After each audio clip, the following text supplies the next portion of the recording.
Okay. Hi, any and all. So today I'm going to show how I um, put a little bit of brush-on primer. I just used a nice regular old gesso on to the SKYRISE board so that we can paint the bridges the same color as the little territories, just so it makes it easier to to tell when you're playing, you know, what's connected and wasn't it. But isn't when you're done, it'll look like this here. So see these bridges when this connects. And obviously, when it connects, you can tell, okay, this is part of that, yada yada. And then I'll also be painting these silver and this area silver, just to make it so you can definitely tell where the bridges are bordered. And I think it looks nice too. So I just take a regular old gesso, which I've moved into these little jars because I like these jars, and just gonna paint right out of it. Don't need any kind of fancy brush here. Just one that's gonna make sure you don't accidentally hit this. I am gonna put my magnifiers on just because. Bring a little more light over. And we'll just paint this. Is that on here? Let me move this a little bit.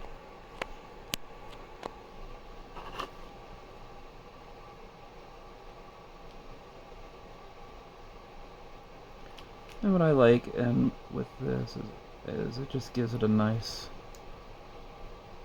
I think almost like a marbled look, which I think is pretty cool. This one's a little different. I'd really like to get in there, so I might tape these off or something. Not right now. I'm just gonna paint the exposed areas. But I might throw a little painter's tape on here just to get right up to the edge, because I don't want this, you know, to look like a border at all. I want it to look like it's in the same territory, which is the whole reason for doing this. So one of the reasons.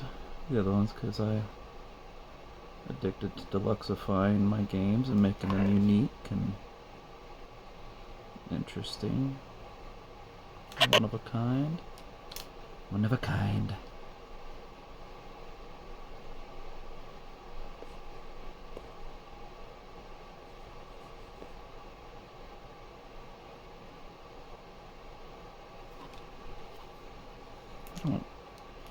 I don't know that I feel like talking too much today. Usually I run my mouth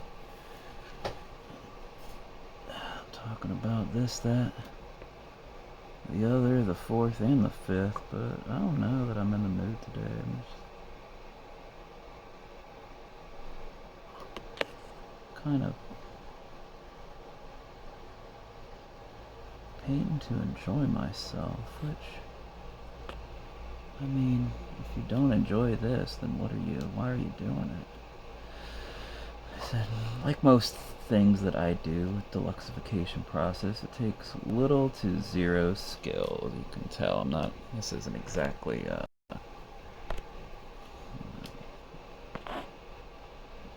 artisan level ability needed to do what I'm doing here.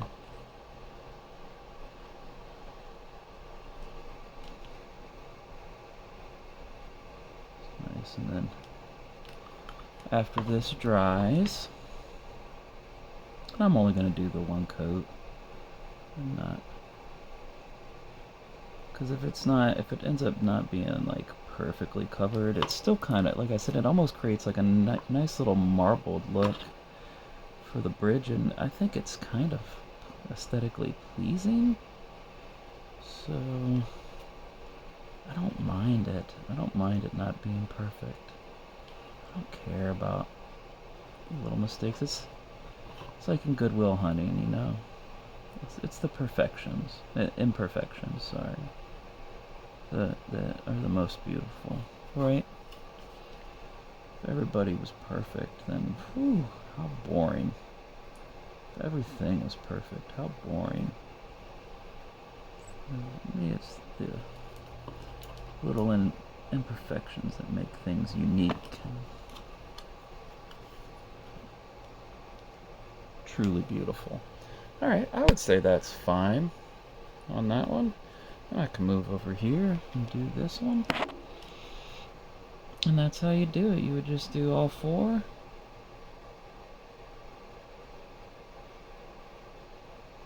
Let it dry. And then you could throw the paint on. And I'm using like actual hobby paints for this. Just something I got from like an army paint. Like your first starter or your first hobby paint set, right? It was one of those, but I really wanted to try to match the colors as closely as possible to the areas. This green, this brownish, this whitish, and this yellowish. And I feel like I did. I'm gonna show the colors that I used here. Sorry, I keep hitting the camera because I don't really have a perfect setup yet, or even a good one. I'm just trying to get stuff on camera and learn what this is all about. If you want to fast forward to the end, I'm not gonna be offended if you want to see the different paints that I'm using that end up looking this nice. Look how nicely those match, in my opinion, quite beautifully, fantastically. I'll show those as soon as I'm done getting this primer on. So yeah, go right to the end. I guess I'm not saying anything too terribly interesting, or will I? You'll never know if you fast forward. No, go ahead. I'm gonna repeat myself anyway. If I say something cool, something that I think is interesting, I'll say it again. Like my wife says, I say one funny thing one time, and I'll say it again for the next 20 years. Not to say if it ain't broke, yada yada. That's how that saying goes, right? If it ain't broke, yada yada. Yada little dee, little do, little day. Did I hit the camera again? Sorry. It's still moving a lot less than it was, and I'm sure it's probably actually focused on stuff more often than it was. My first few videos, I think you all got like to see my paint stained hands more than anything. So I'm trying to figure out how to do this. I think it's funny that the first things I'm doing are like some painting stuff. It's not even really what I'm about, but it's easy. It's something that is easy to do, and easy to video. I'm not ready to do some of the other things that I'd like to really put out there, like I think is the most interesting, the thing that people will appreciate the most is how we man, there's just cat hairs everywhere. I love kitties, but whew, they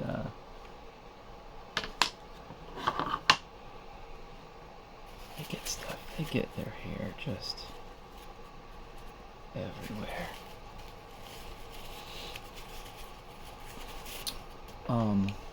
The thing that I think people will find most interesting is how we how we store our games for ease of setup and teaching, because the group that we made here, the Gehenna Gaming Group, the channel's named after,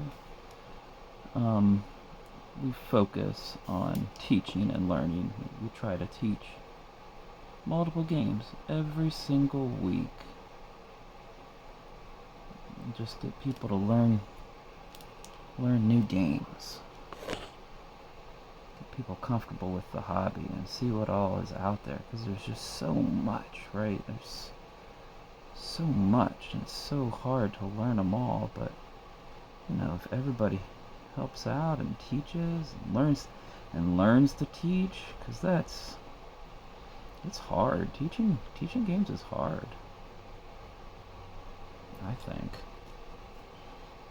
I think it takes practice, and we do that. We practice a lot.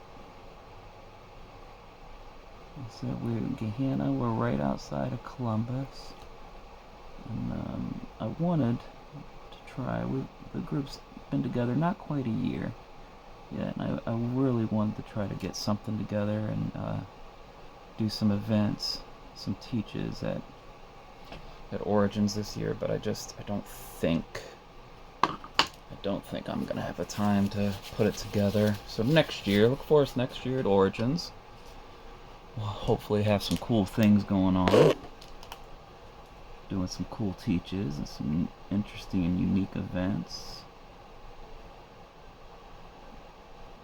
with our deluxeified games. And I've got an incredibly deluxeified Nemesis that I'd love to break out here soon. I talk about it all the time, but then I don't. The problem is I misplaced some of the pieces, some of the components while I was printing out a gigantic board for the game.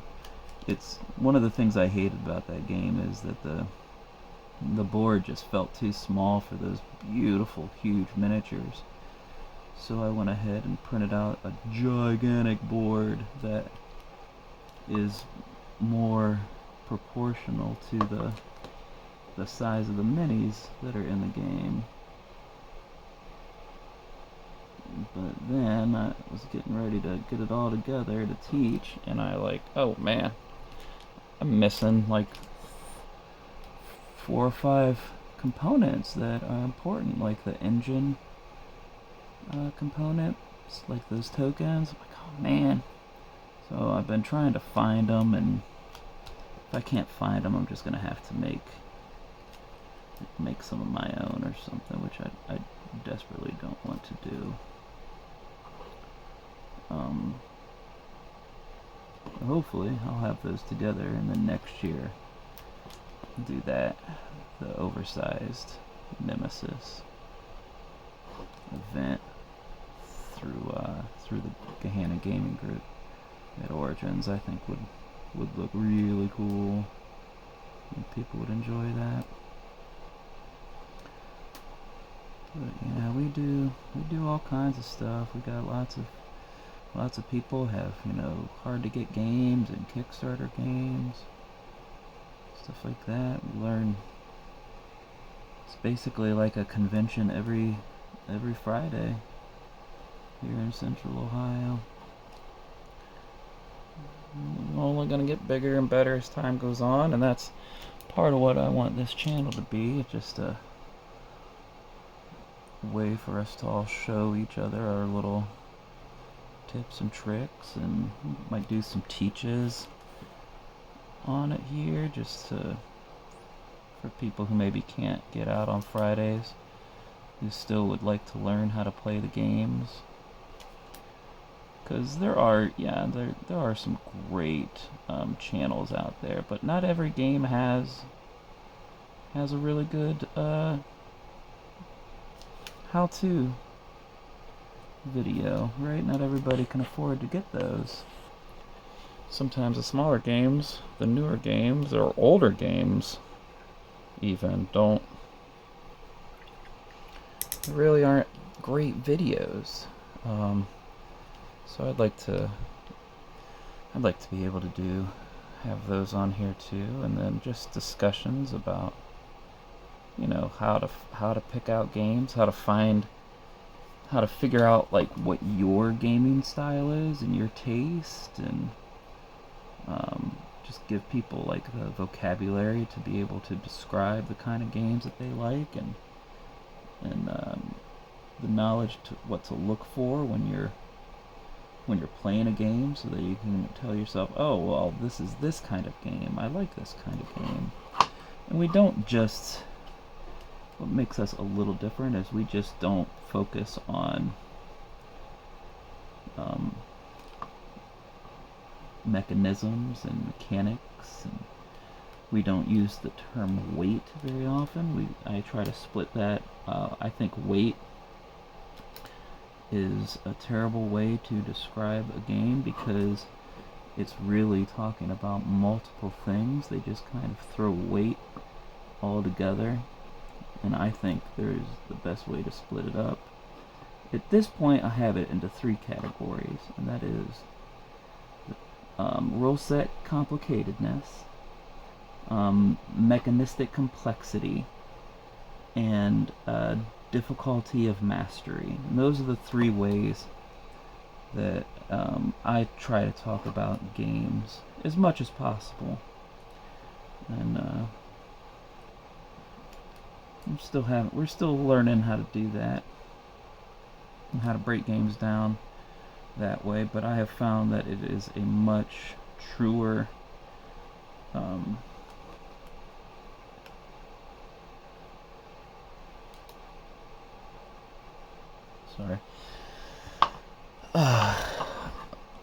much truer analysis of what I like when I'm able to talk about it like that, because sometimes, like, mechanistically, like, there could be a game that has deck building that I absolutely love, and then there could be a deck building game that I absolutely hate. Okay, well, what's the difference? What's the difference? There is a difference between those 2 games, and that's where we try to break it down with the different weight analysis of complexity, complicatedness, and difficulty. Alright, so enough running my mouth. I guess I did talk a little bit. So now that I'm done with that, I'll let that dry, and when it dries, I will put these colors on. So this ends up being the green. It's from War Paints. It's called Scaly Hide. This ends up being the brown, Monster Brown, obviously. This is the whitish. It's called Skeleton Bone. And then this is the yellowish. It's called Desert Yellow. And those are the 4. I got a ball in here. I shake it or put it against my massage gun. Giddy. And then I put it on there, and it ends up, you know, looking like this nice little marbly. And I'm going to try to seal it. I don't know how I'm going to seal it yet. Obviously, I don't want it to be too thick, because these sit on each other. I don't want to be able to be, you know, still fit. But I also don't want it to chip. I might try some Mod Podge or something, just kind of cover it. And then I still haven't decided how I'm going to kind of put, if I want to do a gold, just like right here, or if I want to do like a silver, just right there, just so that when you put them together. I'm also considering putting teeny little magnets in here, like you do for your miniatures that you want to like move the arms and weapons and stuff. I might throw this in there to see if it can connect. But yeah, I put this gold. I'm still deciding if I want to put some wash in there. I was going to at first, but now I don't know that I want to. Maybe I'll take some rub and buff and polish a couple of areas, but I think I might just leave it like that. I think that is super cool looking. Okay, alright, well, I'll let that dry, then I'll put these on and do the rest of them, and then I'll show the final product, and feel real good about it. I'm accomplishing stuff. Alright, everybody, keep on gaming. Peace.